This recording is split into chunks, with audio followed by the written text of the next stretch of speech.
Gracias, Sergio, por recibirnos acá en esta entrevista. Hace mucho que estamos buscándote, por fin se nos dio. Bueno, ¿querés presentarte y con todo lo que aportaste a nivel a Bitcoin y al mundo cripto en general? Bueno, gracias por esta entrevista. ¿Cómo me puedo presentar? Mi background es en Computer Security, es en Cyber Security. Y en la época en donde Bitcoin empezó a tener sus primeros años, yo estaba haciendo mi tesis de licenciatura en peer-to-peer póker, ¿no? O sea, cómo pueden los participantes alrededor del mundo jugar al póker de una forma completamente descentralizada, hacer sus apuestas y mantener su estrategia en forma completamente anónima, ¿no? ¿Esto en qué año es? Esto es en el 2009. 2009, ok. Entonces yo en el 2009 estaba diseñando una criptomoneda descentralizada a la par que Satoshi estaba diseñando su moneda descentralizada, porque yo, para poder darle realización a mi sistema, que era mi tesis de licenciatura, necesitaba una moneda descentralizada. Había querido antes ir a venderle esto a los casinos online. Me dijeron, no nos interesa, nosotros queremos que esté centralizado, no descentralizado. Entonces, un poco a fuerza de esta necesidad, me convertí en cypherpunk. No era yo cypherpunk. Un poco fue la necesidad de volcarme al mundo de los protocolos descentralizados y la necesidad de cómo poder transaccionar. Lamentablemente, me llevó 2 años conocer a Bitcoin. O sea, en ese momento no encontré nada. Tengo todavía los mails en los foros donde yo discutía sobre monedas descentralizadas en el 2009 y nadie me dijo sobre Bitcoin. Era demasiado nuevo, o fue antes de que saliera Bitcoin. Y pasaron 2 años, hasta el 2000, a fines del 2011, que un amigo me dijo, mira, lo que vos estabas buscando hace 2 años es Bitcoin. Así que, digamos, Ahí entras en los foros. ¿O no? No, ahí empiezo a tratar de ver si había un match entre Bitcoin y mis protocolos de póker descentralizado. O sea, para satisfacer esa necesidad. Yo no sabía nada de macroeconomía, no entendía nada sobre, más allá de lo que uno puede entender al vivir en Argentina y entender lo que es una hiperinflación, pero no tenía una conciencia de que Bitcoin podía ser un store of value o que Bitcoin podía ser... O sea, yo quería resolver el problema del juego descentralizado.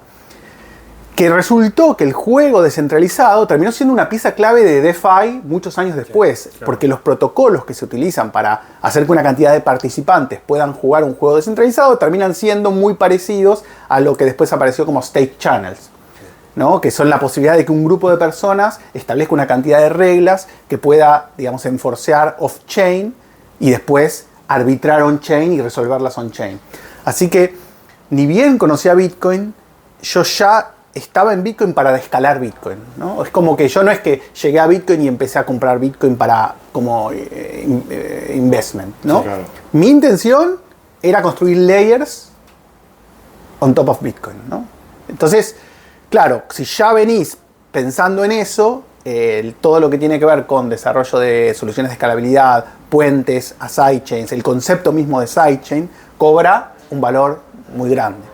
Entonces, por eso, un poco como vos me preguntabas, ¿cómo me defino? Me defino como un investigador de la escalabilidad de Bitcoin.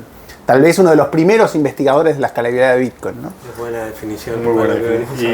Y qué casualidad, porque también dentro del código de Bitcoin se encontró código justamente de juegos de azar, ¿no? Claro, bueno, la realidad es que yo recordé estos mensajes que yo había posteado sobre monedas descentralizadas, porque una persona me dice, pero vos sos Satoshi.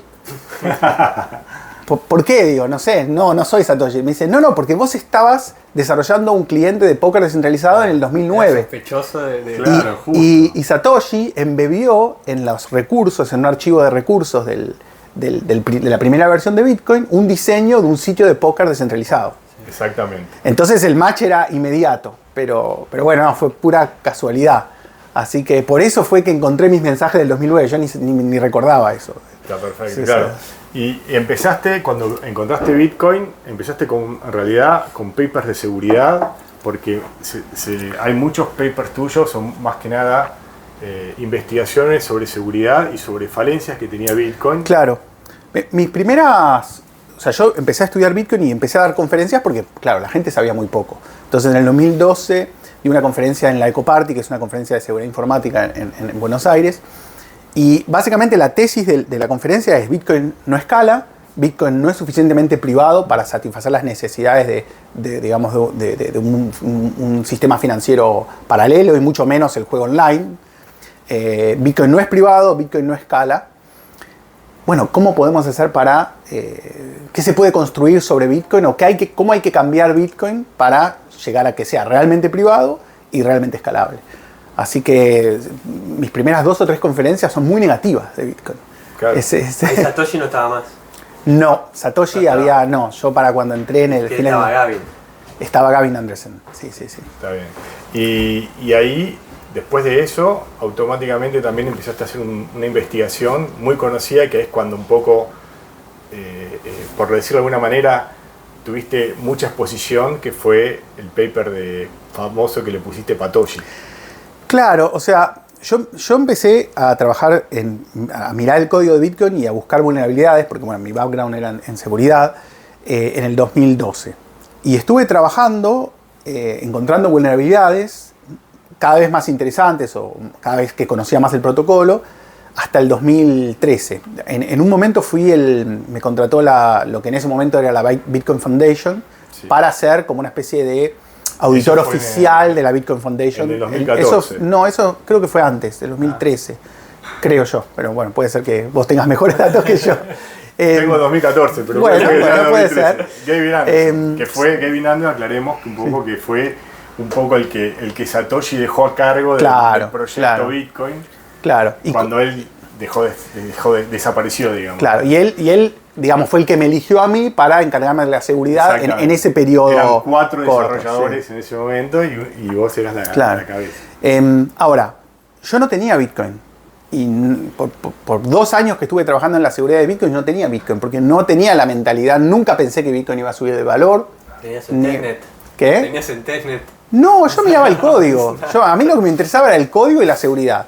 Hasta que, bueno, llegó un momento que pasaron 2 años y dije, bueno, tal vez es el momento de comprar un puchito, digamos, de algo, tener skin in the game, como hablábamos.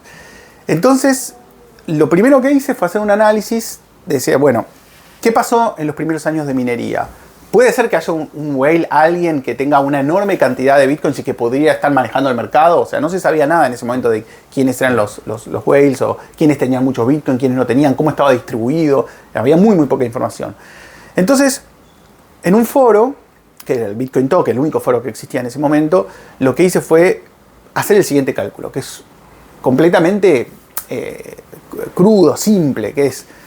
Satoshi Nakamoto seguramente fue el que estaba minando las primeras 2 horas de Bitcoin. Porque hay digamos, es una asunción razonable pensar de que él estaba solo en el momento que lo lanzó. Entonces, si él hubiese dejado esa misma computadora prendida durante 1 año, que también es una asunción razonable, tendría 1 millón de Bitcoins. O sea, ese fue todo mi razonamiento. Nada raro, digamos.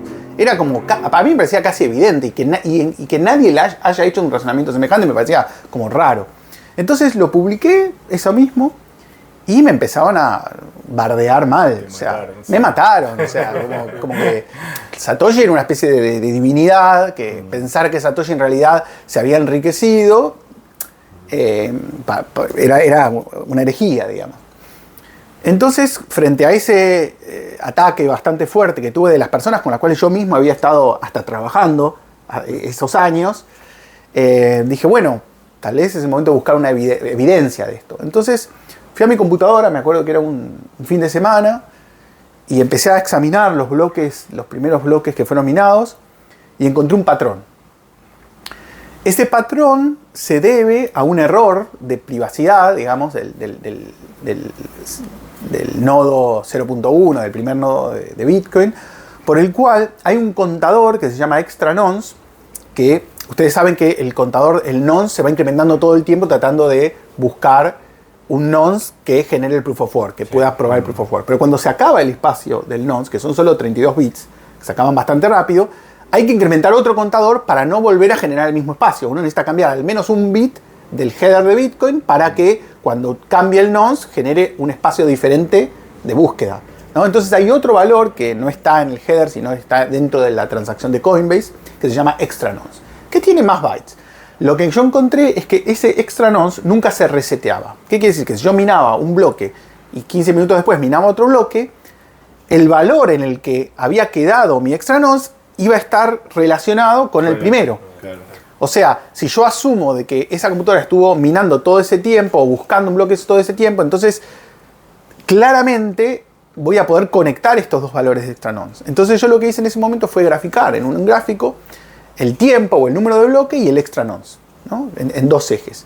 Y claro, aparecieron unas pendientes que son exactamente que marcan exactamente, si yo correlaciono la hora actual, la hora real, con un valor que es un free running counter, un contador que todo el tiempo se incrementa, la relación entre el tiempo real y un contador que todo el tiempo se incrementa a una determinada frecuencia que depende del reloj de la máquina, me da ese slope, es exactamente la velocidad de minado de esa computadora. Entonces aparecían un montón de puntos en una misma recta, completamente claro, con cada una de las computadoras que estaba minando. Porque cada una de las computadoras que estaba minando tiene una velocidad particular de esa computadora. Eso fue lo que me permitió conectar todos esos puntos y encontrar todas las Coinbase y todos los bloques que habían sido minados por una computadora en particular. Aclarando un poquito esto que estás diciendo, es básicamente podías distinguir por medio de que lo podías llevar a gráfico cuál era la computadora de Satoshi Nakamoto y cuánto había minado a lo largo del tiempo. Claro. ¿Cuánto? Y ahí se llegó que era más de 1 millón de bitcoins. Claro, o sea, un poquito más. Encontré muchas cosas al mirar ese esquema. Primero,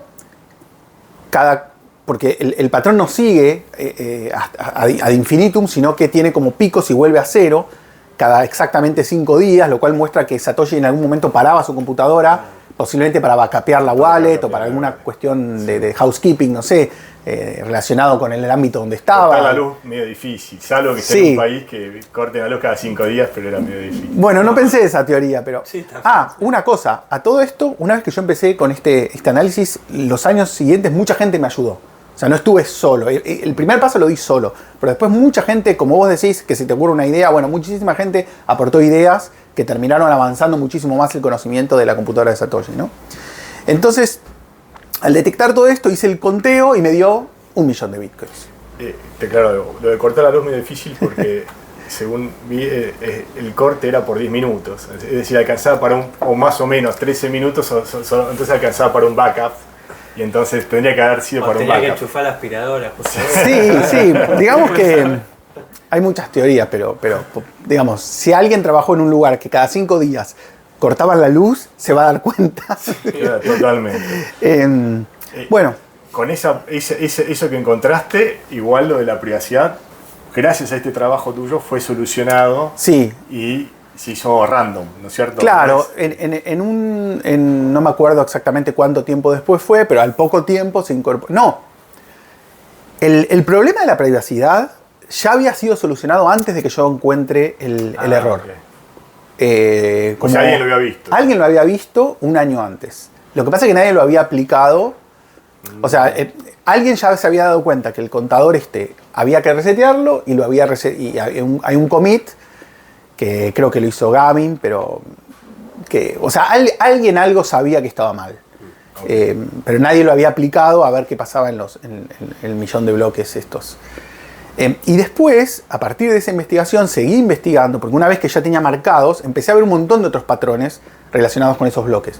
Por ejemplo, lo que salió es que Satoshi no minaba siempre igual, sino que a medida que fue pasando el tiempo, él fue bajando su poder de cómputo de su computadora en forma selectiva. O sea, él quiso minar menos bitcoins, no sé si me explico. Sí. Porque hay puntos en ese tiempo de minado donde él baja su hash rate, independientemente del hash rate de las otras computadoras, ¿no? Decide, una vez que ve que otras computadoras están participando más, él decide, en forma escalonada completamente, bajar su hash rate. Lo cual indica también una computadora y un setup, un sistema bastante evolucionado, porque ningún nodo Bitcoin permite bajar su hash rate, ¿no? O sea, no hay razón, no hay un comando que vos le puedas decir al nodo para que baje su hash rate. En ese momento se minaba en la CPU, en las computadoras. Así que claramente sabemos que Satoshi tenía un programa especial para minar que se había hecho con determinadas condiciones. Otra de las cosas que encontré mucho tiempo después fue que Satoshi nunca minaba bloques después de minar un bloque por 5 minutos. ¿No? O sea, él quería dejar que otros mineros participaran. Entonces, de cierta forma, si encontraba un bloque en los 5 minutos, apagaba su... No es que apagaba, desechaba el bloque que él mismo había encontrado. ¿Desechaba el bloque? Desechaba los bloques que él mismo había encontrado. Increíble. Para poder dejar que otros minaran. O sea, ya también muestra una intención.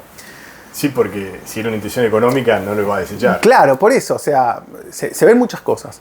Y otra de las cosas que yo encontré, que creo que fue lo que más después me generó que el precio suba de Bitcoin, porque el día que yo lo publico, este artículo, subió que 20%. Sí, que fue un sábado a las 3 de la mañana, un horario completamente alocado, digamos, para publicar. Yo publiqué y me quedé mirando así. Yo tenía un blog que lo había creado justamente para crear cosas, para hablar sobre Bitcoin. Que tenía, no sé, 15 visitas diarias, no sé, un número así. Y de repente miro el artículo y empezó 100 visitas, 200 visitas, 300 visitas, 400 visitas, y en un día y medio hizo 35.000 visitas. Pues básicamente en esa época todo el mundo que estaba en Bitcoin lo había visto.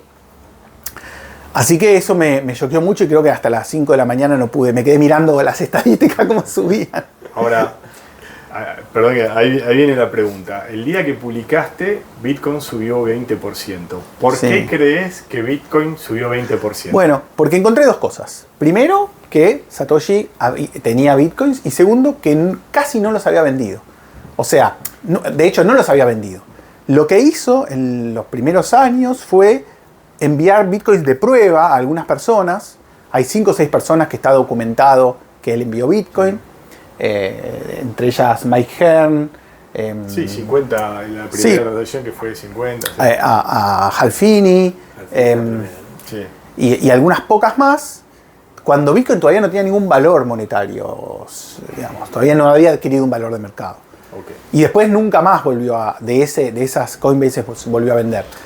Eso indicaba una confianza extrema en el protocolo y en el futuro, ¿no? El temor grande es que se puedan usar ese 1.000.000 y pico de bitcoins y caigan al mercado y caiga Bitcoin. El hecho de saber que prácticamente quizás Satoshi nunca los tocó, es como casi que es como estar quemados, aunque no lo estén. ¿No es sí, funcionan de esa forma. Sí. Funcionan un poco de esa forma.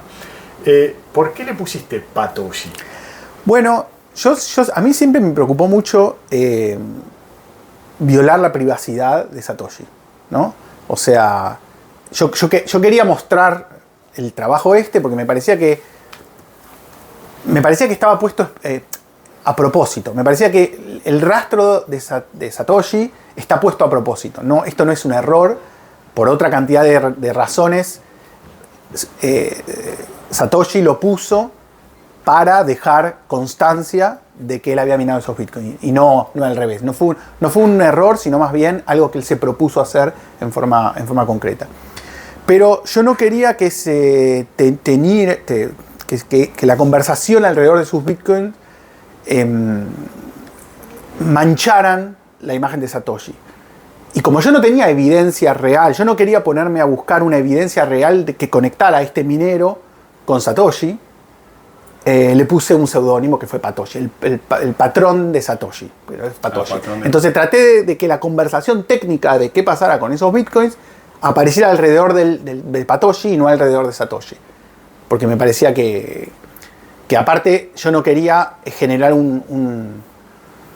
una avalancha sobre la privacidad de Satoshi. O sea, que la gente trate de buscarlo a Satoshi por este patrón, ¿no? Que en principio es algo independiente. No sé si lo logré a esta altura, porque ya todo el mundo, cuando habla de Patoshi, sabe que está hablando de Satoshi, ¿no? Sí, pero bueno, un poco la intención fue esa.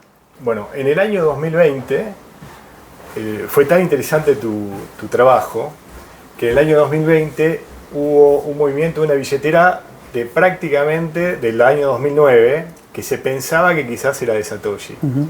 Y gracias a tu trabajo pudieron darse cuenta que era de otra computadora porque tenía justamente distintos parámetros. Claro. Pero generó alarma en el año 2020 y hizo que ese día que se movió en el 2009 incluso cayera el valor de Bitcoin, pensando Satoshi se despertó y van a poder mover sus Bitcoins.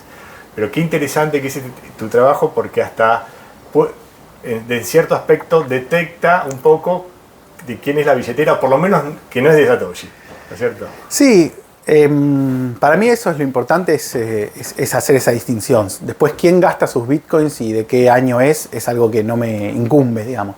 Pero es como que el tema Satoshi sí afecta a los mercados, entonces está bueno que estén separados de alguna forma esos bitcoins. A partir de ese trabajo y de otras personas que rehicieron mi investigación, una persona cuyo alias es Organ of Conti rehizo mi trabajo. Hace poco hubo un paper que también rehizo mi trabajo. Jameson Lopp también rehizo el trabajo mío. O sea, hubo diversas... BitMEX Research también rehicieron la misma investigación. O sea, hubo confirmaciones. Y a partir de esas confirmaciones también empezaron ciertos sitios empezaron a traquear estos bitcoins. Hay uno que se llama Whale Alert, por ejemplo, que traquea los bitcoins iniciales. Pero yo no traqueo ni me interesa mucho ya a esta altura. Cuando aparece Craig Wright y dice que es Satoshi, ¿qué pensabas ahí? Bueno, este estafador, digamos, realmente la hizo bien. Al principio a mí me generó dudas. Me acuerdo que lo llamé en ese momento, lo llamé en mitad de la noche a Wences, porque tenía una relación con Wences, que es un bitcoiner de cosas, y le dije, ¿qué pensás? O sea, estamos en el horno porque este personaje llega a ser Satoshi. Y me acuerdo que él me tranquilizó, que no creía que fuera. Pero bueno, yo había tenido una relación con Gavin Anderson y yo confiaba en él. Y si Gavin Anderson decía que este tipo parecía Satoshi, tenía cierta credibilidad, ¿no? Lo único que faltaba era que firme con alguna clave, que eso obviamente nunca ocurrió. Así que sí, la realidad es que me generó dudas. Pero al poco tiempo, cuando empecé a escucharlo y toda su historia, no. O sea, lo que me llamó mucho la atención es que no aportaba... O sea, yo tenía mucha información en ese momento que después fui publicando, ahora no tengo nada, sobre cómo habían sido los primeros momentos del minado de esos bitcoins. Y nada de lo que decía Carl Wright aportaba un grano de arena adicional. O sea, nada, absolutamente nada. Era una réplica de los eventos que yo ya había publicado. Y cada vez que publicaba algo, él lo que hacía era repetir esas cosas. Sí, Carl Wright te usó tu trabajo para justificar que le... Bueno, hay una teoría que dice que él se dio cuenta de cuál era el negocio de apropiarse los bitcoins Satoshi una vez que yo hice, lo cual me entristece muchísimo que mi trabajo haya terminado en el acoso que sufrieron muchísimos bitcoiners y podcasters y core developers, que no fue mi intención, ni si me hubiese ocurrido que este personaje iba a aparecer con esta impersonificación, digamos. No fuiste a declarar al juicio, nada, ¿no? No fui, pero aparezco en varios pasajes de la causa, digamos. Una pregunta picante. Sí. De todas la investigación que hiciste, ¿hay algo más que te acercó quizás a la identidad de Satoshi y que no divulgaste? ¿Sí o no? No te decimos que... Pausa. ¿Sí o no? No, todo lo que sé lo publiqué. También por seguridad. No me interesa guardarme nada. Está todo publicado. ¿Crees que Satoshi era una organización o una persona, de acuerdo a lo que publicaste? Una persona. Una persona. Perfecto. Bueno, ¿algo más de Satoshi? Hicimos un buen resumen espectacular. El que quiera puede leer tu investigación, que es grandiosa, realmente atrae muchísimo. Lo divertido fue que fue evolucionando con los años. O sea, la investigación, si uno la sigue, abre preguntas todo el tiempo y tal vez un año después la responde y un año después se responde. Y cada nueva pregunta se responde un año después. Y ahí es donde digo que mucha gente me enviaba emails diciendo, che, mira esta punta, tal vez esto responde tu pregunta. Y después lográbamos cerrar algunas puertas. Parte de la comunidad. Bueno, ahí seguimos y en 2013 más o menos sacaste a través de un usuario, también hiciste una especie de Bitcoin Notes, que tiene otro nombre que sí, hiciste. Claro, a mí, yo tenía antes de estar en Bitcoin una empresa de tecnología biomédica, ¿no? Fabricábamos hardware, digamos, biomédico, ¿no? Entonces a mí siempre me gustó la electrónica y la combinación de la electrónica con la informática, etc. Entonces una de las ideas mías para poder llevar Bitcoin a las masas era fabricar un billete electrónico al portador, un bearer instrument, digamos, donde vos pudieses llevar el billete y probar criptográficamente que ese billete tiene los bitcoins que dice tener. Entonces, en papel. Sí, bueno, era difícil hacerlo en papel cuando lo empecé a diseñar en el 2013 porque en ese momento la tinta, digamos, tanto los circuitos impresos en papel, que es algo que ahora se hace, como la tinta y el e-ink, que es la posibilidad de poner un display pasivo que no requiera batería y que conserve su estado. Por ejemplo, si yo quiero imprimirle que diga un BTC, pero que sea dinámico, pero al mismo tiempo que no gaste batería mientras esté impreso. O sea, un montón de tecnologías se desarrollaron después. Entonces, en ese momento, el primer prototipo era una tarjeta microprocesada que podría ser lo más parecido a una smart card. ¿Está bien? Y desarrollamos algunas cosas muy interesantes. Hicimos todo el código para cargar en estas tarjetas bitcoins, todo el código para poder que las tarjetas puedan probar al mundo externo que poseen bitcoins la cantidad que decía el display. Y una de las cosas más interesantes que hicimos, que después me sirvió para hacer las primeras pruebas de storage descentralizado, que fue un trabajo que hice después, al estilo Filecoin, que fue antes que apareciera Filecoin. Una de las cosas que necesitábamos era que la tarjeta pudiese probar que su firmware no había sido alterado, ¿no? Porque yo quería fabricar una tarjeta realmente que no dependa de un manufacturer que tiene una clave privada y que finalmente puede mentir. Entonces hicimos los primeros métodos de attestation, o sea, donde el hardware puede probar a una computadora que el firmware es el firmware que fue cargado sin usar firma digital, utilizando otras tecnologías que tienen que ver con la prueba de la compresión del firmware. Es decir, para hablarlo un poco más en criollo, yo te entrego a vos, por ejemplo, un billete o una tarjeta de 50 bitcoins. Claro. Y vos aceptás 50 bitcoins y lo podés... Vos, el portador es... Vos lo pasás por tu celular y podés verificar fehacientemente que la tarjeta está corriendo un firmware que protege una cierta clave privada, que posee 50 bitcoins o lo que fuese, sí, y que esa clave nunca salió de la tarjeta. Ah, espectacular. ¿Y eso quedó? Bueno, los primeros prototipos que hice, inclusive hay un par de notas de CoinDesk sobre esos prototipos. Y después, varios años después, fundé una empresa, ya ni me acuerdo el nombre, con otras dos personas para comercializarlo a nivel mundial, digamos, para hacerlo a nivel mundial. Y después la empresa, por digamos, problemas entre los socios que éramos, no prosperó. Pero ahora hay un billete que es muy, muy parecido a las ideas que yo tenía, que se llaman Kong Cash, no sé si los llegaron a ver, yo tengo algunos en mi casa. Korg Cash. Son flexibles, son microprocesados, son hermosos, son muy lindos. Que es el mismo concepto. Lo más gracioso, que no sé si es a propósito o no, que estos billetes se hacen públicos el día que caduca la patente que yo había puesto sobre... Estaban atrás. Sí, por eso es que bueno, no importa, la patente caducó porque la empresa murió, digamos. Ahora, eso sí es 100% privacidad, porque ahí sí es el portador. Claro, bueno, la idea era esa. La idea básica, digamos, el modelo de seguridad es... Vos podés, o sea, cualquier chip, por más que sea Smart Card, por más que sea un Secure Element, es rompible, digamos, es hackeable. No existe el chip que tenga información que no sea hackeable. Pero sí hay una estimación de cuál es el costo de hackear un chip. Digamos, no sé, puede salir, depende de qué tipo de chip, entre $5.000 y $500.000. Depende del equipamiento que necesite, depende de la cantidad de... La idea es que si el costo de hackear el dispositivo es más alto que el valor nominal del dispositivo, nadie lo va a hackear. Entonces, si yo voy a guardar .001 BTC y hackear el dispositivo, digamos, por microscopio electrónico y una cantidad de tecnologías, y me sale $50.000, nadie lo va a hacer. Entonces, ese será el modelo de seguridad un poco, porque es raro la idea de que vos le vas a dar a otro algo que tiene una clave privada interna y que si el otro lograra, digamos, saberla, podría generar una copia y bueno... Pero la idea es ese genial, modelo. Algún día, yo creo que algún día va a funcionar. Lo que pasa es que en ese momento cada tarjeta nos costaba $5. La del microprocesador, el procesador, en cantidad, teníamos que hacer más de 1000. Y no daban los costos. O sea, no era.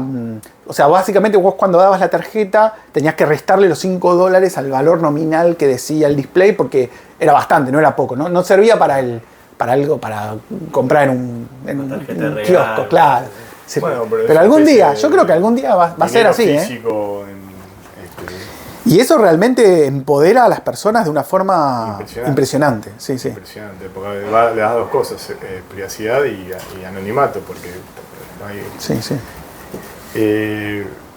Es impresionante la cantidad de proyectos que fuiste avanzando, porque tenemos que ir... Uno quiere abarcar toda una entrevista, a veces deja de lado algunos detalles, pero creo que vale la pena abarcar la mayor cantidad posible. Porque después, en el 2016, también estuviste... sacaste un paper sobre ASIC Boost, que era básicamente creo que con Timo Hank, ¿no es cierto? Sí. Que era un acelerador de minado de Bitcoin. Y eso causó también en todo lo que es la comunidad, causó un revuelo, porque se puede minar Bitcoin más aceleradamente y algunos pueden tener ventaja y otros no, si usaban el código que desarrollaste. Eso fue un trabajo que hicimos en conjunto, que encontramos una forma. O sea, la función de hash para hacer proof of work tiene que tener ciertas propiedades, ¿no? Hay algunas básicas que la gente conoce, que no tiene que tener memoria, en el sentido de que cada vez que vos probás tiene que ser un evento independiente de todos los que hiciste antes, etcétera, etcétera. Pero hay otras dos propiedades que no son tan conocidas, que tiene que ser approximation free, o sea, vos no tenés que poder aproximar la función sin calcularla por completo, ¿no? Si vos pudieses probabilísticamente aún saber que vas a minar determinados bitcoins, entonces podrías encontrar una forma de probabilísticamente minar más rápido. Tiene que ser approximation free y tiene que tener shortcut free, digamos. Básicamente, no tiene que haber un camino por el cual podés evaluar menos compuertas electrónicas, por decirlo de alguna forma, un circuito electrónico más sencillo para llegar al mismo resultado. Y básicamente en el trabajo con Timo Hank encontramos esto, un shortcut, una forma de minar bitcoins que tenía que ver con, en lugar de incrementar el nonce, dejar el nonce fijo e incrementar la primera parte del block header, ¿no? O sea, Satoshi pensó en que uno deja fijo la primera parte del block header y hay una segunda parte donde está el nonce, entonces deja fijo la primera parte e incrementa la segunda parte, y nosotros encontramos una forma de decir, bueno, ¿qué pasa si dejamos la segunda parte fija e incrementamos la primera parte? La primera parte hay campos que no están hechos para ser incrementados. Está la versión del bloque y está una parte del Merkle Tree Root que contiene las transacciones. Entonces, de ambas formas uno puede generar nuevas versiones del block header sin dejar fijo el nodo. Entonces, la arquitectura para minar es una arquitectura donde hay muchos cores, como un chip de minado de Bitcoin tiene muchos núcleos, muchos cores, donde cada uno tiene un nonce fijo, hasta el 1, el 2, el 3, el 4, el 5, el 6, el 7, hasta el 500, y lo que va cambiando y va pasando de core en core es cambia la versión del bloque, por ejemplo, o cambia las transacciones del bloque, ¿no? Esa es un poco la idea. Y encontramos que de esa forma ahorrábamos por ejemplo, un 20% del silicon necesario para construir estos chips. Impresionante. Con respecto a eso, la segunda parte creo que Satoshi minaba de arriba para abajo y no de abajo para arriba, ¿no? Era un caso particular que ahí también encontraste. Bueno, pero ahí volvemos al tema de Satoshi. La forma de minar a Satoshi es diferente en muchos aspectos. Diferente. Sí. Ahora, pero te cierro la idea de esto. Y después de encontrar esto, exploré la posibilidad de hacer aproximaciones de minado y encontré la otra optimización que no sé si los chips actuales la utilizan o no, pero hay un paper muy profundo, digamos, que analiza todo esto, posterior obviamente de la Universidad de Illinois, que básicamente comprueba lo que yo había encontrado, que es que si uno reemplaza, o sea, la función SHA-256 que se utiliza para minar bitcoins, tiene un montón de adders, tiene un montón de sumas, ¿no? Tiene, creo que las 176 sumas que se hacen o sea, las 128 rondas del doble aplicación. Lo que yo encontré es que si yo reemplazo el adder por un adder aproximado, o sea, un adder que a veces comete errores. El adder es el sumador. Suma 2 números de 32 bits. Y ustedes saben que lo más complejo de un adder es el carry, es el acarreo. Que si yo sumo el bit menos significativo y suman 1, se acarrea y se pasa como en decimal, que hay un pasaje de un 1 para la izquierda. Bueno, y de nuevo, y si hay acarreo, ese acarreo que va de izquierda a derecha entre todo el número, es lo que hace que los adders tengan un circuito especial para tratar el carry, porque si no, tendría muchísima latencia. Si no, tendrías que esperar muchos ciclos para hacer toda la operación de suma, porque el acarreo puede llegar del bit 0 al bit 1, al bit 2, hasta el bit 32, ¿no?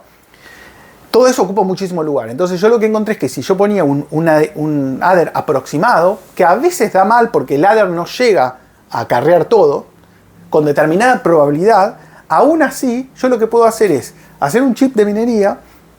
Cuando llego al final, vuelvo a... o sea, si es un bloque que es una solución, o sea, si su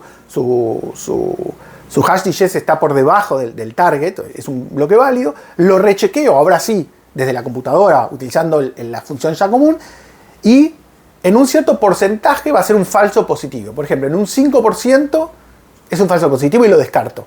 Pero la cantidad de silicon que me ahorré es un 10%. Por lo tanto, hice una máquina que mina 5% más rápido. Exacto. ¿No? Claro, y ahí, hablando de mineros, es que publicaste eso y Bitmain se adueñó de la patente en China. O sea, como hay un tema que se apuró Bitmain cuando lo vio, lo publicó y dijo, ahora es mi patente. No fue así. Nosotros patentamos en el 2013, creo, o en el 2000, no sé, no me acuerdo exactamente la fecha. Y Bitmain patentó un año después. El tema es que hay un periodo de las patentes, que son 18 meses, donde las patentes no son públicas.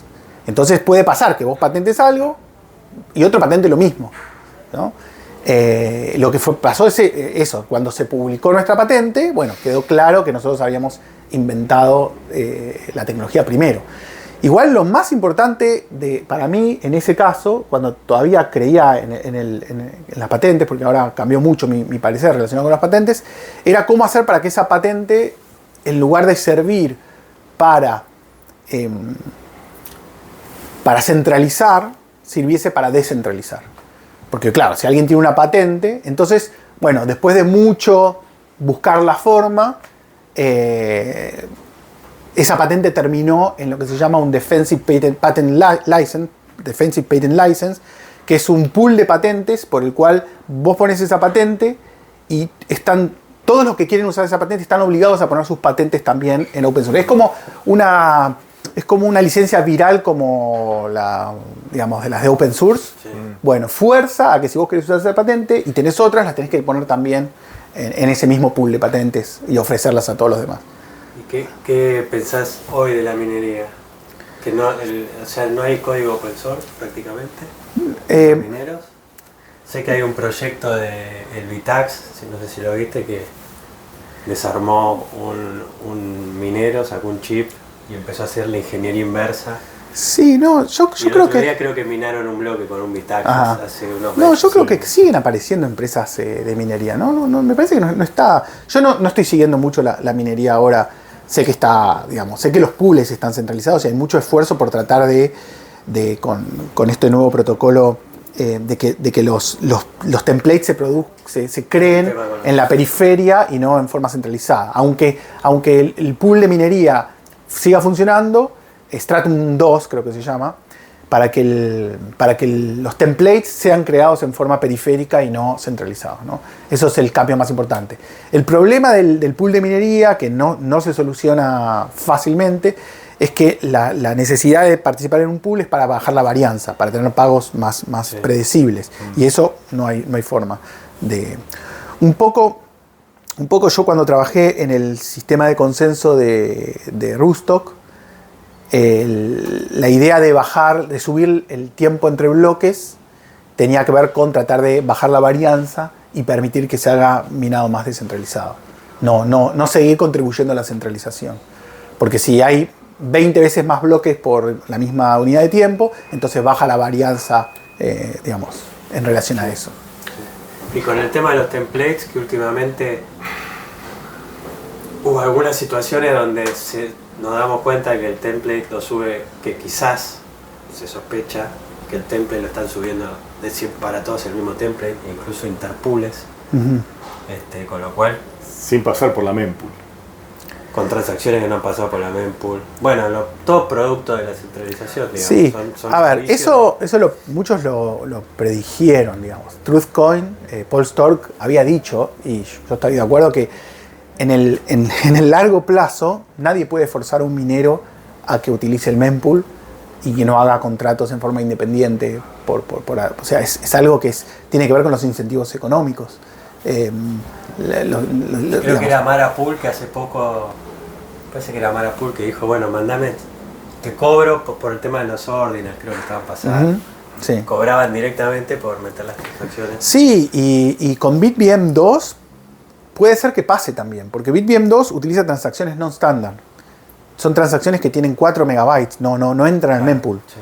Entonces BitVM 2, no BitVMX, que es el proyecto donde yo estoy, sino BitVM 2, salvo que ocurra algún cambio de consenso, no es consenso, pero de la mempool de Bitcoin, va a contribuir todavía a que haya más canales de compra directa de espacio a los mineros. Es muy difícil, los sidechannels es muy difícil atacarlos. Sergio, ese es un tema que quizás es un poco preocupante para cuando nosotros hablamos o se piensa que quizás hay descentralización en los mineros, y en realidad quizás un pool solo, el minero lo que aporta es el hash rate, pero no aporta más que el hash rate. Es decir, que el que hace el pool le brinda un template que le dice vos tenés que minar estas transacciones.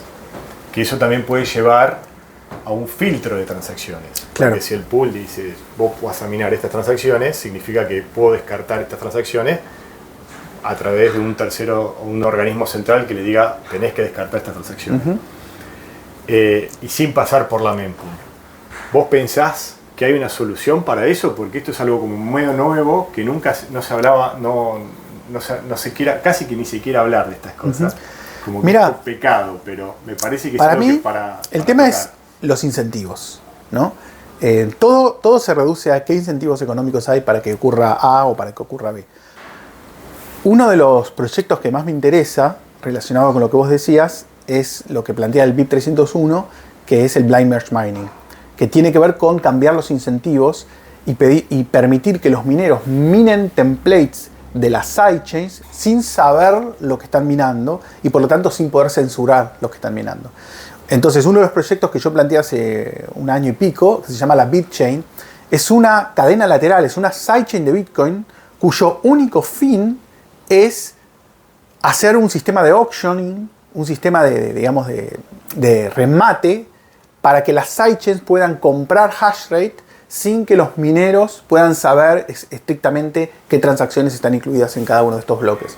O sea, una de las necesidades de las sidechains es obtener la mayor cantidad de hash rate, las sidechains que hacen merge mining, ¿no? Es obtener la mayor cantidad de hash rate posible para asegurarse.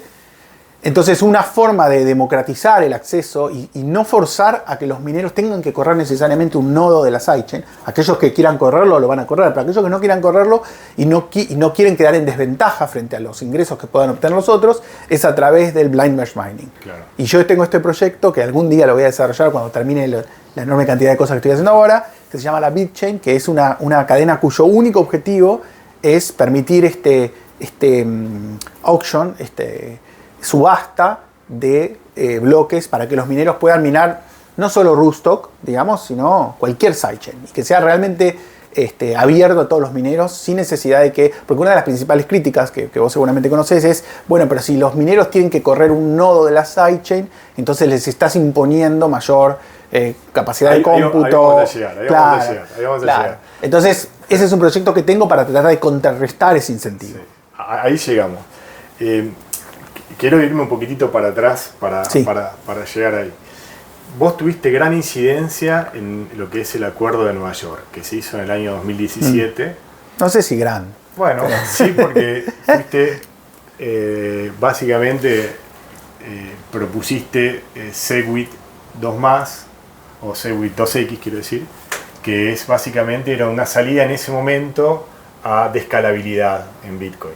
Estaban los que proponían Bitcoin XT, ¿no es cierto?, que en ese momento estaban, y por otro lado los que pretendían o decían que Segwit era una salida de escalabilidad y quizás una salida de seguridad más que de escalabilidad.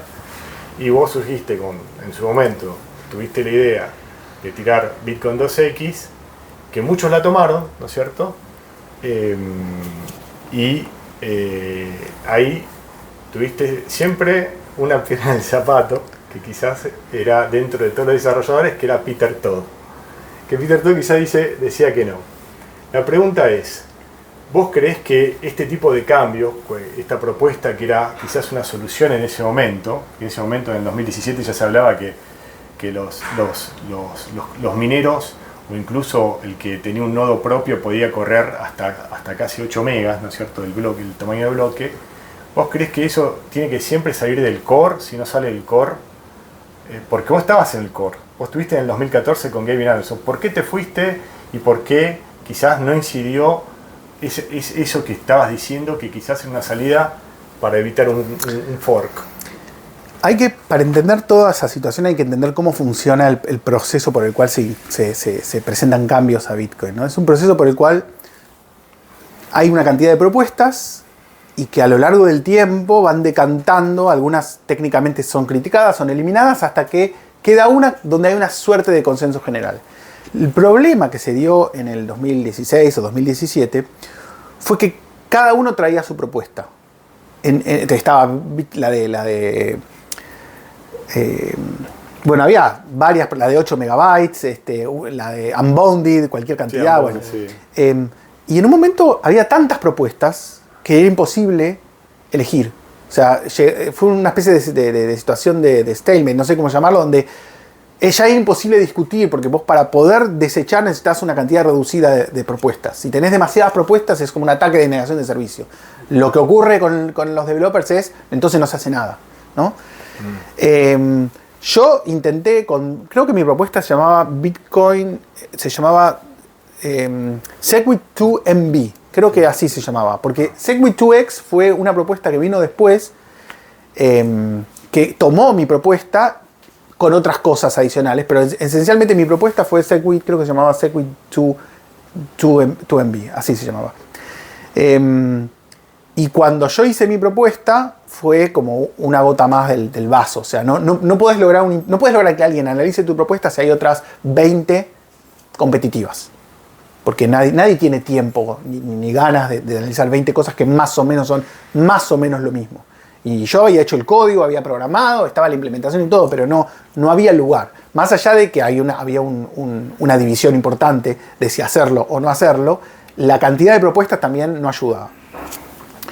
Lo que recuerdo antes del New York Agreement, por decirlo de alguna forma, que en un momento yo dije, bueno, esto así no va, y dije, bueno, lo que se necesita es una propuesta que sea tan radicalmente diferente a las anteriores que pueda ser analizada.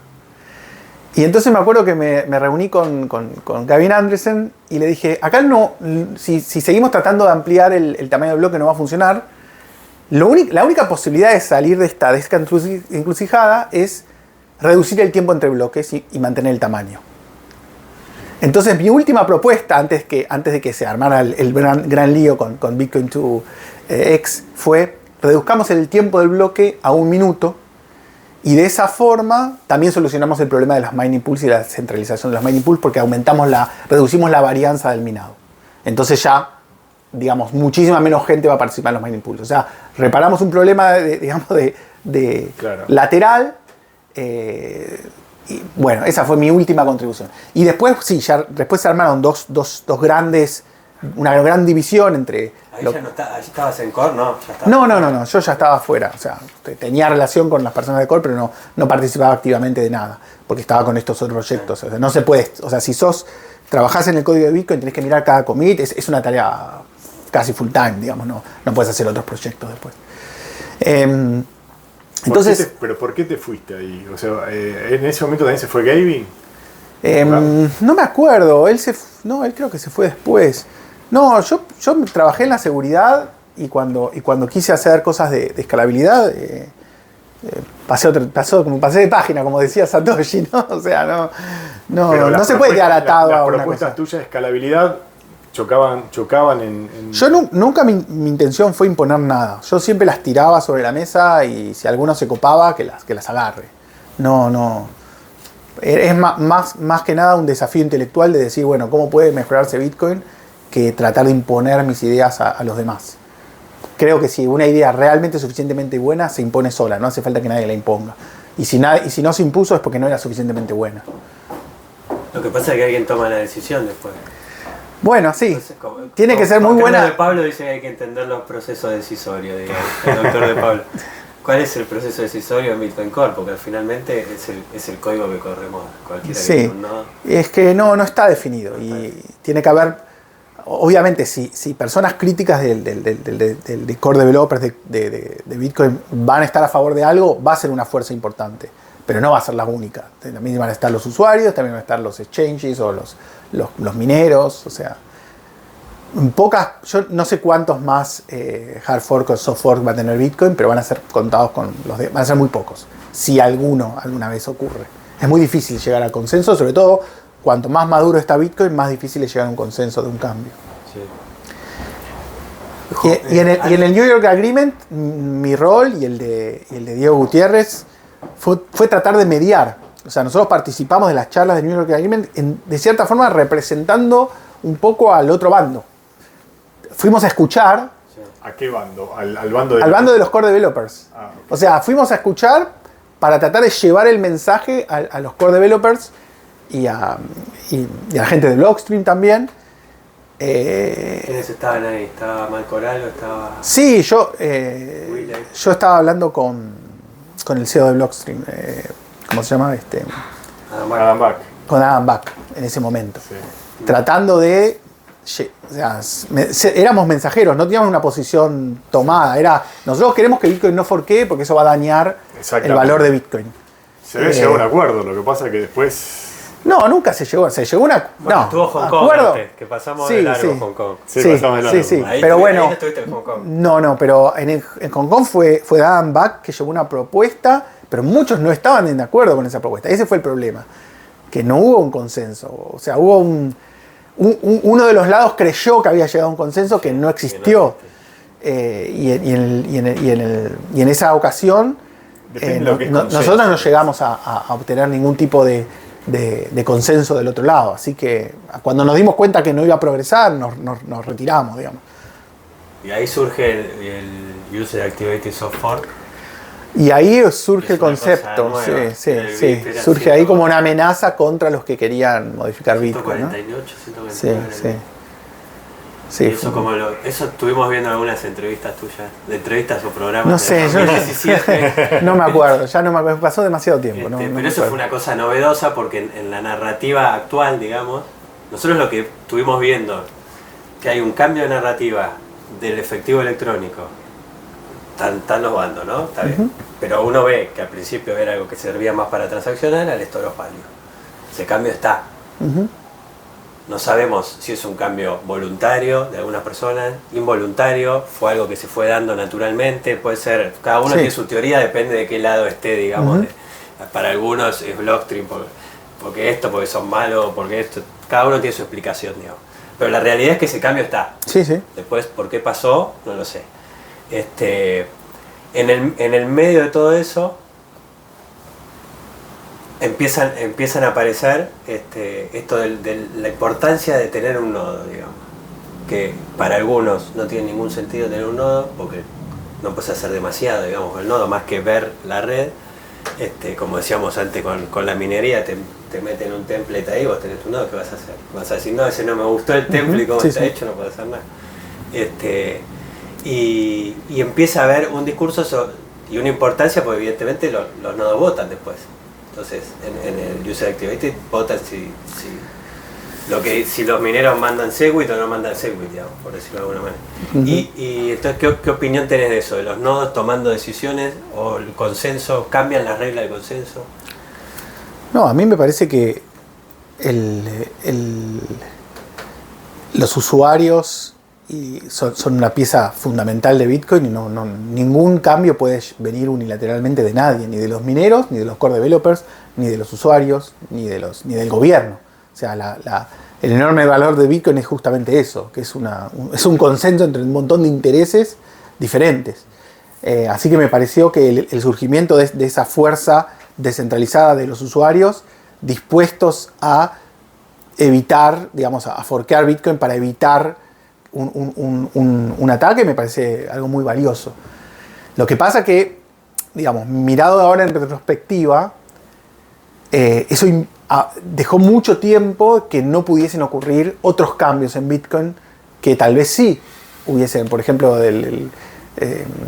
hay un montón de pequeños bugs que tiene Bitcoin con respecto al time wrap attack, digamos, pequeños bugs que uno diría, bueno, ¿por qué no se solucionan? Digamos, es simplemente un +1 en un lugar. Por ejemplo, el bug que encontré yo, la vulnerabilidad que encontré yo que tiene que ver con los nodos intermedios del Merkle Tree de Bitcoin, que te permiten hacer transacciones truchas, digamos. Bueno, pero pasó lo mismo con Usual Activated Fork. Quizás armaban 50 nodos para el día de la votación, 80 nodos. Sí, o 5.000 nodos no mineros, y decían, bueno, votemos, y uno pensaba que son usuarios y no son usuarios, era imposible en ese momento, hasta que creo que salió WASM o algo similar, alguna metodología para impedir eso. Entonces queda siempre la duda si realmente eran los usuarios o también había acá muchas empresas que estaban aceptando Bitcoin como medio de pago, y luego cuando no se validaba o aumentaban los costos de fees transaccionales, dejaron de aceptar Bitcoin y se perdió esa adopción, ¿no es cierto?, en ese momento. Entonces es difícil, y ahí sí después se corrió y se logró poner algún código para que no cualquiera pueda armarse 5.000 no mineros para votar, ¿no? Simplemente. Sí, pero nunca hubo una votación, era una amenaza, ¿no? Bueno, nada. Porque nunca ocurrió ese soft fork, así que...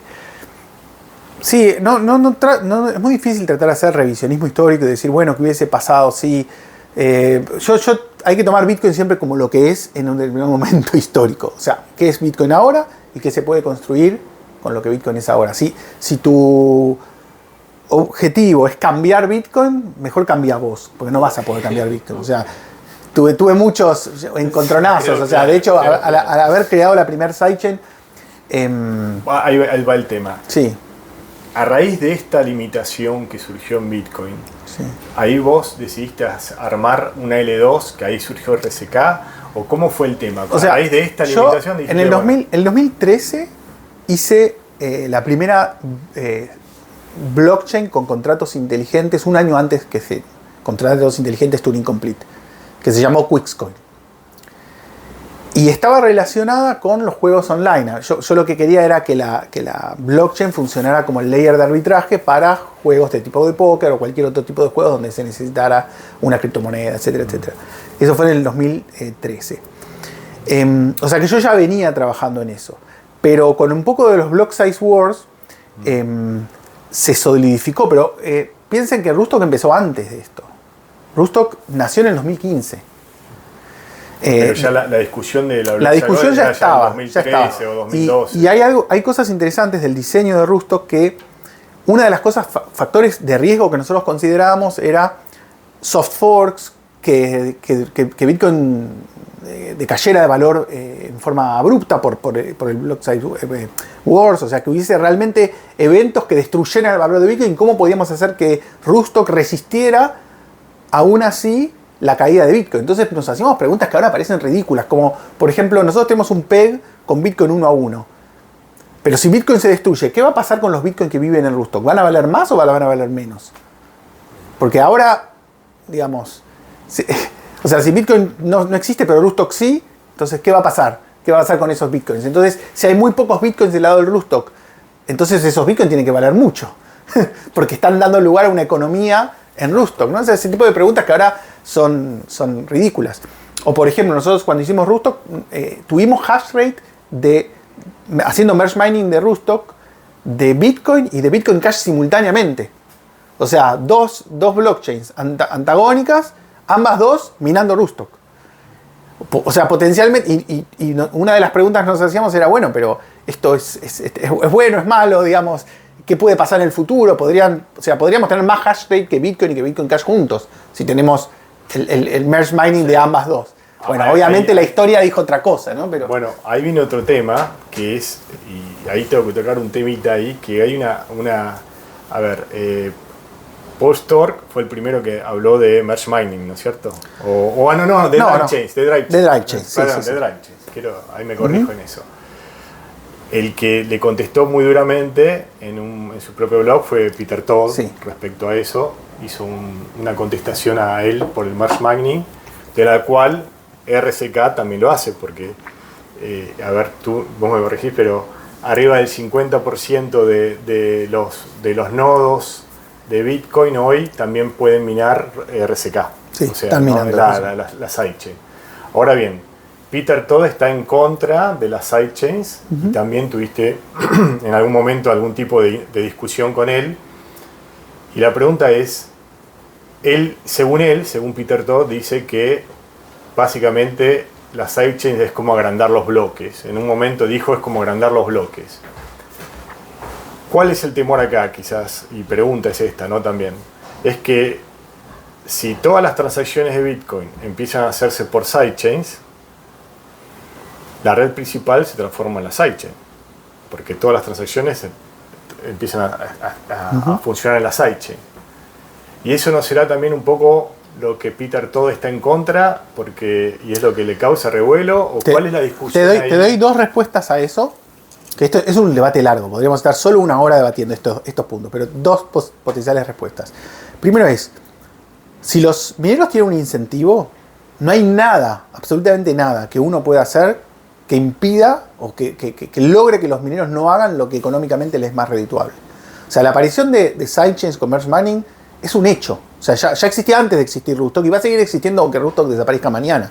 O sea, hay un incentivo económico a utilizar la misma operación que tenés para asegurar una blockchain secundaria, porque te va a pagar algo.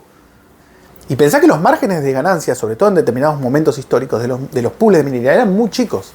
O sea, tal vez la mayor parte se iba en electricidad y el margen de ganancia era un 5%, entonces basta con que la sidechain me proporcione un 3% que ya dupliqué mi ganancia, ¿no? O sea, pasé si agrego otro 5%, lo pasé del 5 al 10, ¿no? O sea, tienen efectos positivos. Entonces, preguntarse si es bueno o es malo no tiene sentido. Es lo que están puestos los incentivos económicos para que sea. Lo que uno sí puede preguntarse es de qué forma puedo impedir, de qué forma puedo construir tecnología para prevenir que esto sea utilizado, o sea, prevenir que esto termine tenga un efecto de centralización. Y ahí es donde el proyecto mío de la BitChain, que se basa en Blind Merge Mining, es una posible solución tecnológica, digamos, concreta a ese problema. O sea, permitiría que aquellos mineros que no les interesa minar, crear sus propios templates de la sidechain, puedan seguir participando en iguales condiciones, en realidad en mejores condiciones, porque en la BitChain hay un auction, hay un sistema por el cual ellos eligen, se elige la mejor oferta de minado, por lo tanto pasaría a ser al revés. Aquellos que corren su propio nodo no querrían dejar de participar en este mecanismo de bidding, que también la idea de Blind Merge Mining, que lo puedo explicar por si no quedó claro, pero básicamente la idea es que las sidechains aquellos que minan la sidechain pueden, en lugar de ellos poner el hash rate, decir estoy dispuesto a pagar tanto, o cuánto puedo pagar para que alguien me ponga el hash rate para este bloque particular, ¿no? Entonces los mineros compiten a ver quién es capaz de, quién quiere minar ese bloque por esa cantidad de dinero. Bueno, hay un mecanismo de bidding que no recuerdo exactamente cuál es, pero básicamente lo ciego es que los mineros no tienen que correr un nodo de esas sidechains, si no quieren. Y se ven en igual cantidad, en iguales condiciones, ¿no? Para ese proyecto me parece súper interesante. Y de nuevo, la pregunta es si está bien o está mal. Yo creo que está bien, pero aunque vos creas que eso no está bien, va a ocurrir igual. Todo lo que tenga un incentivo económico por ocurrir, va a ocurrir. Entonces es como esas películas donde el futuro está escrito. Sí. Entonces todos los personajes tratan de evitar el futuro. No se puede evitar el futuro. Lo que uno puede tratar es qué puede construir para que ese futuro cambie. ¿Cómo ves Lightning Network? en este contexto? Porque entiendo que trajiste a Peter Todd a la mesa. No, es que Peter Todd, por lo que se ve, tiene mucha incidencia en todas las decisiones que él apunta, generalmente se cumplen. Entonces uno dice, bueno. Mira, la otra respuesta relacionada con el Blind Mesh Mining y la sidechain es la siguiente.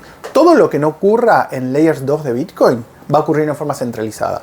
Entonces, la misma pregunta que vos me hiciste, ¿qué pasa si ocurriesen más transacciones Bitcoin en forma centralizada que en la blockchain de Bitcoin?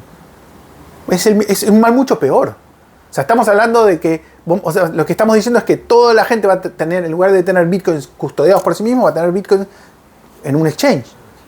O sea, si va a ocurrir realmente un mundo donde la gente va a transaccionar Bitcoin como nosotros transaccionamos ahora en nuestra moneda local, entonces, ¿qué preferís? ¿Que ocurra en el mejor posible mundo descentralizado, con las falencias que pueda tener, o que ocurra en un exchange con KYC, con todas las interferencias que puedan tener gobiernos autoritarios alrededor del mundo, o con la posibilidad de confiscarte tu dinero porque a alguien se le canta, etcétera, etcétera, etcétera?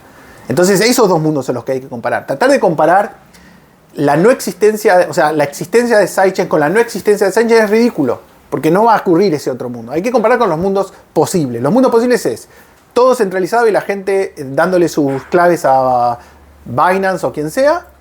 O la gente teniendo la mejor posible descentralización, transaccionando con Bitcoin y con también fiat peg coins, digamos, con colateral en Bitcoin, como Money on Chain, como vos decías, en una sidechain. Bueno, yo prefiero ese mundo y voy a trabajar para que eso sea lo más descentralizado posible. Ahora, hay veces que los propios...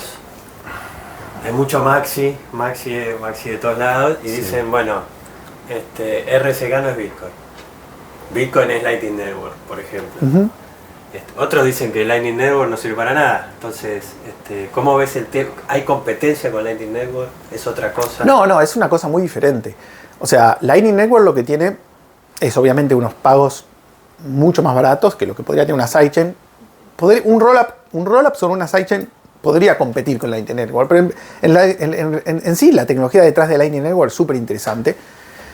El problema, hay algunos problemas básicos de Lightning Network, que es esencialmente el problema de tenerle el inbound liquidity cuando vos vas a entrar. A mí siempre me interesó, y esto fue una de las... Perdón que te interrumpa, pero hablabas de incentivos también antes con el Mesh Mining. Y no sé si hay mucho incentivo para correr un nodo de Lightning, digamos. Si no sos alguien más centralizado. Sí, la gente común no va a correr un nodo Lightning. Y las wallets no pueden fácilmente correr nodos Lightning. Siempre hay una delegación en la nube, en alguna cosa. Es muy difícil hacerlo desde la... Se centraliza más que quizás con... Pero desde el punto de vista... yo cuando empecé a hacer Rootstock con mis co-founders, Diego Gutiérrez Aldívar, Gabriel Kurman, etc., una de las cosas que aprendí de Diego es la importancia de la inclusión financiera. Yo me centraba en las cosas de escalabilidad y seguridad. No tenía muy presente la potencialidad de Bitcoin para lograr la inclusión financiera, para llegar a los confines del mundo, para lograr que todos los que no tienen pudiesen globalizar su dinero o ahorrarlo o vender servicios fuera de sus países.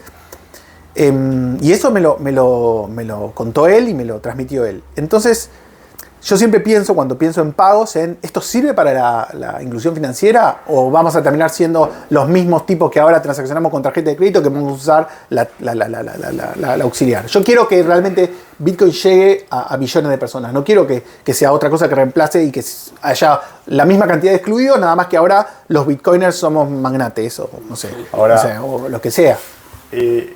Cuando hay también por ejemplo, el que más posee bitcoins en el mundo, fuera de Satoshi, Michael Saylor, él pretende que los fees puedan llegar a miles de dólares, ¿no? Dice él, que es lo que tiene que suceder.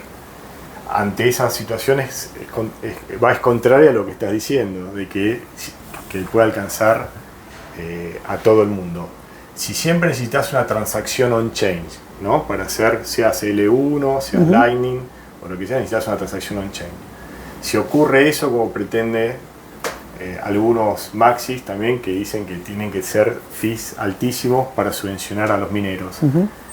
¿no caería todo el modelo en ese sentido si tiene esos fees? Bueno, si tiene fees altos, claramente va a terminar siendo un sistema interbancario de netting, digamos. No va a ser lo que Satoshi quiso. Hay que prepararse para ese escenario. Y por eso la Lightning Network a la larga puede estar en problemas. Yo siempre imaginé que la Lightning Network iba a expandirse a otras sidechains. O sea, la Lightning Network tiene en el protocolo la posibilidad de conectarse con otras Lightning Network que hagan sus canales en sidechains. Por ejemplo, podrían hacerlo en la Liquid Network de Blockstream o podrían hacerlo sobre Rustock también, con un protocolo de adaptación de ambas cosas. De tal forma que los canales que se terminen habiendo no terminen siendo transacciones Bitcoin nativas, sino que terminen siendo transacciones, pero mucho más baratas en la sidechain. Yo siempre pensé que eso iba a terminar ocurriendo. No ocurrió porque para anunciar un canal y poder participar en el routing de Lightning, tenés necesariamente que tener un UTXO en Bitcoin actualmente. O sea, la Lightning Network te permite rutear por canales privados, o sea, uno podría... Si cuando vos haces un pago te pueden dar la lista de nodos para rutear, ¿no? Eso es posible, pero si querés anunciar tu canal, solo necesariamente tenés que tener el UTXO en Bitcoin y eso restringe mucho la posibilidad de hacer gateways que permitan conectar a la Lightning Network con otras Lightning Networks que sean más baratas. Así que la Lightning Network, si no cambia algo en ese sentido, tiene un súper cuello de botella que es, obviamente, si suben el costo transaccional en Bitcoin, queda completamente... Y no es algo que pueda cambiar, o sea, ese es el problema. No es que se pueden juntar los developers de la Lightning Network y llegar a un protocolo mejor, porque es algo innato del protocolo. Están los Channel Factories, que es una forma de bajar costos, pero para eso necesitas un grupo reducido de participantes con cierto nivel de confianza para formar estos Channel Factories. Pero igual necesitas por lo menos una transacción on-chain. Así que es una limitación. Y el inbound liquidity también limita la inclusión financiera. O sea, si yo para entrar en la red necesito que alguien ponga dinero de contraparte, ya vamos mal, digamos. Y después también hay un tema de escalabilidad. Por más que se habiliten todos los canales de Lightning en forma masiva, no alcanza el tamaño de bloques para abrir canales. Sí, sí. Hay una restricción que algunos lo ponen, dicen que permite hasta decenas de millones de usuarios, otros dicen que no, que podría con Channel Factory y todo llegar hasta centenas de millones o tal vez, pero está por ahí el número, ¿no? Posiblemente no sea toda la población del mundo, que no necesariamente tiene que ser, pero sí, está reducido. En el white paper. Sí. Ahora viene una pregunta quizás un poco que si todo esto en su momento se solucionaba con una propuesta como la que vos en un principio habías hecho, que era empezar a escalar un poquito más en el tamaño de bloques, que eso solucionaba muchos problemas. ¿Por qué crees que no se hizo y por qué crees que se limita en ese sentido de decir, bueno, lo dejamos clavado acá y restringimos? Porque no, a ver, el argumento de por qué no ampliarlo es, si lo ampliamos ahora, ¿qué impide que no lo volvamos a ampliar y lo volvamos a ampliar y lo volvamos a ampliar y que el nodo deje de ser descentralizado? Que finalmente para correr un nodo necesite hostearlo en la nube y finalmente lo delegue en Google o en Amazon o quien sea y finalmente los nodos estén cooptados por las grandes empresas o solo las grandes empresas corran nodos. O sea, el argumento, o sea, yo me puedo parar de los dos lados y tengo buenos argumentos en contra o a favor. Por eso trato de no hacer revisionismo histórico. O sea, mirando desde ese lado, es cierto que si uno hace un aumento, está abriendo una determinada puerta a hacer más. Y está facilitando que después se hagan más. Muchos de los core developers en ese momento, inclusive Peter Bull, creían que había que hacer al menos algunos aumentos. O sea, inclusive dentro de los core developers había algunos que creían que sí había que hacer. Matt Corallo también podría creer que había que hacer cierto aumento muy gradual. Lo que no hubo un acuerdo es cómo lo paramos esto. O sea, está bien, ahora nosotros damos el visto bueno para que pase de 1 a 4. Pero ¿cómo después paramos que pase de 4 a 16? Me parece que por ahí venía el argumento. O sea, la idea de abrir una puerta y no poder cerrarla. Y por eso no se hizo nada. Y por eso no se hizo nada, sí. No porque había muchas... No porque, salvo Luke Jr., que fue el único que estaba enorme, digamos, en contra de cualquier tipo de aumento, yo creo que todos los demás estaban dispuestos a hacer un cierto aumento. Ahora el tema es, a nivel técnico hoy en día, en realidad en capacidad un disco rígido o incluso la internet, hoy no es cualquiera minero. Los mineros son empresas. No, y aparte mejoró también mucho la red peer-to-peer. O sea, hoy tenemos compact blocks que te permite mandar los bloques mucho más rápidos en base a ¿cómo se llama? Reconstruction, no me acuerdo cómo se llama el algoritmo matemático que te permite comparar dos sets y encontrar las diferencias. Entonces los bloques se pueden propagar mucho más rápidos. Entonces, si se propagan más rápidos, bueno, entonces podrían ser más grandes también. Exactamente. Así que hay muchas cosas que cambiaron que uno podría decir, bueno, pero ahora ya la red podría escalar. Pero bueno, eso si no ocurrió va a ser muy difícil que ocurra. Bueno, ocurrió, con Segwit un poco ocurrió. Segwit, el otro día alguien que trabaja en Blockstream decía que si hoy hiciera Bitcoin de cero, sería con Segwit, tendría Segwit. ¿Vos pensás lo mismo? Y claro, la idea de Satoshi de tener estos dos scripts... Perdón, dijo que tendría Segwit y firmas Snort. Sí, totalmente. Sí. Sí, o sea, el problema de maleabilidad... Yo encontré, creo, no sé si no fue el primer problema de maleabilidad de firmas, que en ese momento era el encoding, que se aplicaba después a las transacciones. Y sí, quedó en evidencia que no, que las firmas tenían que estar afuera del... Y aparte porque si uno piensa en comprimir la blockchain en algún punto, claramente las firmas, lo que se llama el witness, es una información que uno podría... No es una información útil si uno puede construir un Zero Knowledge Proof donde yo te puedo asegurar de que todos estos valores de witness validan todas estas scripts, después puedo tirar todos los witness y quedarme solo con una prueba de conocimiento cero. Entonces te da la posibilidad de escalar, de decir, bueno, digamos, si el 50% de la información terminan siendo witness, algún día voy a poder tirar todo eso a la basura y quedarme con una sola prueba sucinta, chiquita, que me dice que todos esos witness son correctos, por ejemplo. Cosa que yo no puedo hacer, no puedo borrar la información relacionada con qué UTXO estoy gastando, porque eso tiene que ver con el flujo de los fondos. Pero el witness yo lo podía eliminar, sí. Bueno. Sí, necesariamente tendría que ser witness, o sea, tendría que haber sido así desde un comienzo.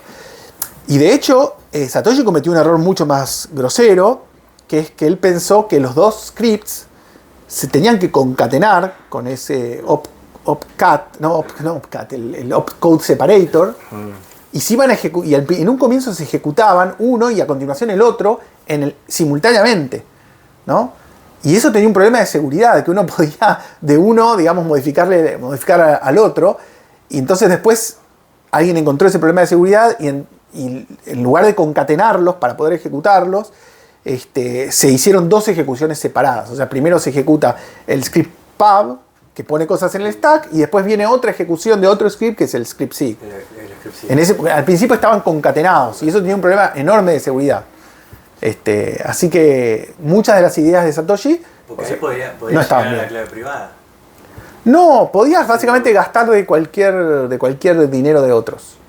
Con esa idea de Satoshi de concatenar el script pub y el script seek y ejecutarlos juntos.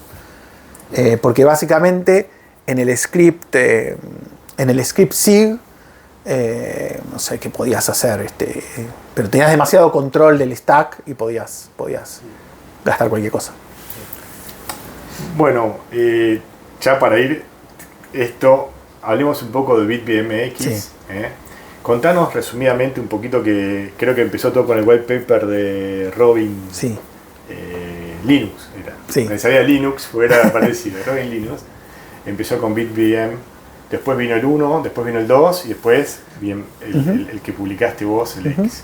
Contanos un poquito qué es, tratando de ir un poquito Dale. No a tu level, porque hacemos agua todo. La idea bastante sencilla, y la idea en realidad se originó en Ethereum con un proyecto que se llamaba TrueBit, que era cómo puedo utilizar la blockchain para arbitrar un cómputo, ¿no? O sea, tengo un cómputo muy grande con muchas instrucciones. Quiero usar la blockchain como árbitro para decidir si ese cómputo está bien hecho o mal hecho, ¿no? Entonces, la idea básica es, yo realizo todo el cómputo con una entrada que estamos todos de acuerdo, un input conocido, digamos, y anoto lo que se llama el trace de ejecución. Para aquellos que vieron, digamos, que programaron en Assembler, o el trace de ejecución es una lista de cada instrucción que se ejecutó efectivamente, con su instruction pointer, el opcode que se ejecutó, el estado de la memoria en ese punto, como snapshot en cada momento de ejecución del coso. Y eso puede ser millones de pasos. Y después lo que hacen los dos participantes que quieren dilucidar si el cómputo está bien hecho o mal hecho es una búsqueda binaria. Entonces yo te digo, bueno, vos me preguntás, ¿cuál es el estado en el, si supongamos que son 1.000.000 de pasos, ¿cuál es el estado en el paso 500.000? Entonces yo te digo, mira, en el paso 500.000 el estado era tal, y te lo firmo digitalmente, te digo, era tal. Entonces te digo cuál es el estado de los registros del procesador, el estado de la memoria, todo. Entonces vos ahora, que vos también hiciste el cómputo en tu computadora, vas a mirar la primera mitad y la segunda mitad, vas a encontrar en qué mitad estás en desacuerdo. Si vos me estás diciendo un paso que yo ya tengo desacuerdo, voy a tomar la primera mitad, porque hay un paso al que estamos llegando en que estamos en desacuerdo, y vamos repitiendo este proceso una y otra vez en forma secuencial hasta que en un número logarítmico de pasos, ¿no? En este caso base 2 porque lo estoy dividiendo por la mitad, llegamos a una única instrucción, que esa instrucción es la que estamos en disputa. Vos decís que el resultado es A, yo digo que el resultado es B, pero estamos en acuerdo en cuál es el estado inicial de esa instrucción. Y ahora le tiramos esa instrucción a la blockchain y le decimos, che, por favor, dilucida esto, decinos quién gana. Si tengo razón yo, tenés razón vos. Entonces lo interesante de ese modelo es que tenemos un montón de discusiones nosotros que tienen que ver con esta búsqueda binaria, pero finalmente la blockchain termina ejecutando una sola instrucción de procesador. Lo interesante, y un poco lo que descubrió Robin, aunque él pasó por otro lado, es que el Bitcoin script puede ejecutar una instrucción de un procesador, tiene suficiente lugar, sobre todo después de Taproot, para poder ejecutar una instrucción de procesador. Entonces la pregunta es, ¿nosotros podemos codificar, podemos forzar con transacciones Bitcoin este diálogo donde yo te doy un estado intermedio y vos me elegís cuál de las dos mitades y así? Bueno, un poco lo que él trajo es esta posibilidad, ¿no? Este modelo de Ethereum lo pasó a Bitcoin. Inicialmente él lo planteó con circuitos electrónicos, o sea, con puertas electrónicas. Él dijo, bueno, cualquier programa lo puedo transformar en un circuito electrónico combinatorio, sin bucles, entonces puedo agarrar y dividirlo por la mitad del circuito y tomar el estado en ese diámetro, en ese corte del circuito, y después ver en qué mitad del circuito está la bla, bla, bla, bla, hasta llegar a una sola compuerta lógica. Pero ni bien hizo eso, lo que se dio cuenta es que traducir un programa complejo en un circuito electrónico explotaba el tamaño del circuito electrónico. O sea que por más de que en teoría se podía hacer, en la práctica no era la mejor forma de hacerlo. Porque la cantidad de rondas que iba a necesitar para dilucidar cuál es la instrucción iba a ser demasiado, ¿no? Pensemos que por cada ronda, por cada vez que uno le pide al otro que responda, yo tengo que dar suficiente tiempo en la blockchain para que el otro responda sin un timeout, ¿no? O sea, básicamente, inclusive bajo condiciones adversas de la mempool. No sé, momentos donde se minan millones de runs, el tipo tiene que poder responder, porque si no responde, pierde. Entonces tenés que darle mínimo una semana para que el otro responda. Para llegar un poco, entenderlo un poquito más. Esto básicamente no dependería de una L2 para hacer instrucciones en la L1. Claro, lo que me permite es verificar cualquier programa que yo pueda escribir en un lenguaje de alto nivel y que pueda compilar a un procesador, ejecutarlo en Bitcoin, ¿no? En Taproot. Utilizando Taproot, sí, porque los scripts estándar de Pay to Script Cache son muy, muy limitados. En Taproot puedo meter hasta un script en una transacción estándar de 400 kilobytes. ¿Podrías llegar a meter, por ejemplo, un token en L1 haciendo eso? Podés meter lo que quieras. La pregunta es si tiene sentido, porque vos querrías después... O sea, Bitcoin es lento, una transacción cada 10 minutos y es caro, ¿no? Entonces la pregunta es, para todos los usos que tiene que ver con tokens y eso, ¿por qué querrías usar? O sea, lo más lógico cuando usás un bridge, cuando utilizás BitVM o BitVMX o BitVM2 es pensar en utilizarlo como una solución para crear una nueva sistema de escalabilidad completamente diferente, como es este paper que publicaron esta semana, que básicamente es ZK Coins, un proyecto de Robin, que básicamente utiliza BitVM2 para crear todo un nuevo sistema de L2, pero donde BitVM2 no se utiliza para cada, llamémoslo, contrato individual de la L2, o se utiliza solo como mecanismo de settlement de un montón de cosas, ¿no? O sea, básicamente, dado que es algo caro y lento, no lo vas a utilizar para comprar y vender tokens. Lo vas a utilizar para generar una nueva solución, una nueva plataforma donde ahí comprar y vender tokens sea barato. Entonces, o haces ZK Coins, que es una L2 Client Side Validation, donde básicamente no hay información centralizada, sino que la información de tus monedas la tenés vos en una Zero Knowledge Proof, o lo utilizás para construir un bridge más descentralizado a un rollup o a una sidechain o a otra blockchain. ¿No? Esas son las, digamos, algunos. O lo utilizás para construir un channel factory para mejorar la Lightning Network. O sea, siempre pensando en algo que escale más otra cosa. No lo vas a utilizar nunca. Para trabajar en L1. Y no, para una.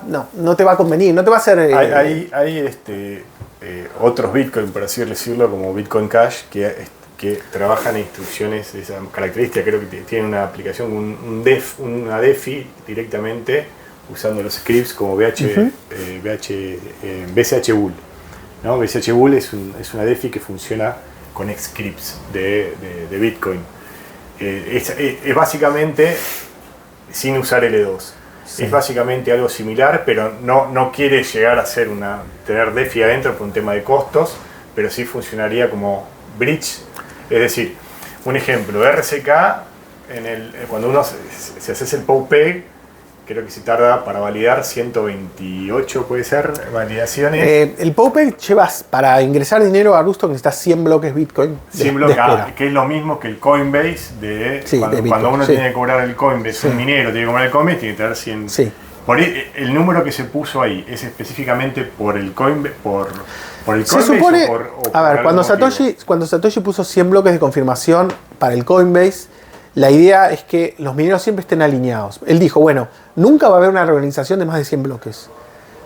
Si yo pusiese un tiempo de eso que se llama maturity time, ¿no? El tiempo de madurez del Coinbase fuese menor, por ejemplo, fuesen 3 bloques, quiere decir que si hay algún tipo de reorganización después de 3 bloques y los mineros gastaron su Coinbase, lo usaron para comprar algo, automáticamente los pone enfrentados. El que ya gastó y recibió algún bien a cambio va a tener o sea, hay un interés, va a tener un interés particular por uno de los dos forks. Porque ya gastó o porque ya le pagaron. O sea, si yo ya puedo mover los bitcoins de la Coinbase a los 3 bloques, entonces el que recibió esos bitcoins no va a querer otro fork, quiere ese fork. O sea, crea automáticamente una división entre los que recibieron dinero del Coinbase y los que no. Esa era un poco la idea de Satoshi. Entonces él dijo, quiero un periodo de 100 bloques donde los mineros siempre estén, o sea, en todo caso, todavía no hayan podido gastar. Doble minado, no es porque se pueden armar dos minados distintos y pueden bajarse, no sé, una cantidad de bloques porque hay dos y cobrás y ya gastaste tu Coinbase. A ver, la idea esencialmente. Esta pregunta vino a causa de ¿por qué si con BitBMX se puede obviar esa validación de 100 bloques, ya que sería una especie de on-chain, ¿no? Con Rustok Labs estamos empezando a diseñar un bridge basado en BitBMX. Ok. Ya estamos trabajando en eso y ahora en unos pocos días vamos a presentarlo en Proof of Work Summit. Bueno, tenemos una primicia. Sí. La idea de rediseñar un bridge es que obviamente te da la posibilidad de algunas decisiones de diseño que tomaste en su momento. Por ejemplo, el hecho de que hayas necesariamente 100 bloques de confirmación, las puedas revisar en luz de nuevas ideas, nuevas cosas. En este momento nuestra idea para hacer un nuevo bridge para Rustok, que obviamente es algo que después hay que proponerle a la comunidad y hay que ver si la comunidad lo acepta, porque no va a tener exactamente las mismas propiedades. Va a tener algunas cosas mucho mejores, pero también tenga tal vez otras propiedades diferentes que el PEG actual sea mejor. Entonces, nosotros podemos proponerlo, hacerlo, diseñarlo, pero bueno, después hay que ver qué pasa con la comunidad, ¿no? Pero más allá de eso, una de las propuestas que estamos haciendo es que dependiendo del monto de ingreso, del monto de salida, puedan ser menos bloques de confirmación. Entonces, si vos estás ingresando, no sé, 0.01 Bitcoin, entonces tal vez tenés que esperar solo 3 bloques de confirmación. Lo mismo para la salida. Ok.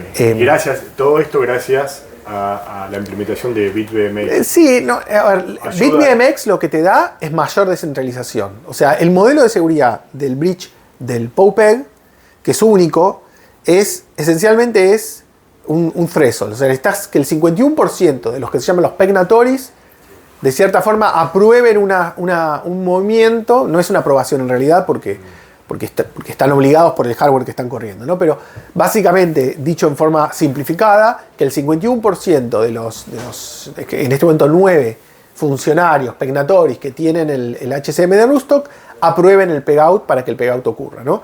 Entonces, como es una proporción, es el 51%, yo no puedo permitir que cualquiera entre a esa federación. Porque si entra otros 5, otros 10, me diluyen el 51%. Entonces, si entran 10 maliciosos, toman el control de los bitcoins. Entonces, el hecho de que vos tengas una seguridad que es una proporción, automáticamente impide que vos puedas decir, cualquiera puede participar.